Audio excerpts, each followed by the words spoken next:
ఉక్రెయిన్పై సోమవారం 100 డ్రోన్లు, మరో 100 క్షిపణులతో విరుచుకుపడ్డ రష్యా వరుసగా రెండో రోజు మంగళవారం మరో 81 డ్రోన్లతో పాటు బాలిస్టిక్ క్రూయిజ్ మిసైల్స్ను ప్రయోగించింది. తాజా దాడుల్లో 5 మృతి చెందినట్లు, మరో 16 మంది గాయపడినట్లు ఉక్రెయిన్ అధ్యక్షుడు జెలెన్స్కీ తెలిపారు.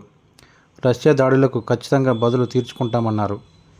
రాజధాని కీవ్పైకి దూసుకొచ్చిన డ్రోన్లు, మిసైళ్లను అన్నింటినీ గాల్లోనే పేల్చేశామని, శకలాల కారణంగా అడవుల్లో మంటలు చెలరేగాయని యంత్రాంగం తెలిపింది. మంగళవారం కూడా రష్యా తమ విద్యుత్ వ్యవస్థలను లక్ష్యంగా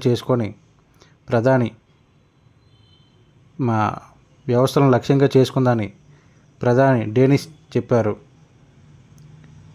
కస్క్ రీజియన్లోకి 3 వారాల క్రితం మెరుపుదాడి చేసి చొచ్చుకుపోయిన తమ బలగాలు ఇప్పటి వరకు 500 చదరపు మైళ్ళ ప్రాంతాన్ని స్వాధీనం చేసుకున్నాయని ఉక్రెయిన్ తెలిపింది. మరో 594 మంది రష్యా జవాన్లను బందీలుగా పట్టుకున్నామంది. కాగా కస్క్లో తమ ఎదురు దాడుల్లో ఉక్రెయిన్కు చెందిన 6,600 మంది బలగాలు చనిపోవడమో, గాయపడమో జరిగిందని రష్యా ప్రకటించుకుంది. మరో 70 యుద్ధ ట్యాంకులతో పాటు సాయుధ వాహనాలను ధ్వంసమయ్యాయని తెలిపింది. మరో 4 క్షిపణులను కూల్చివేశామంది.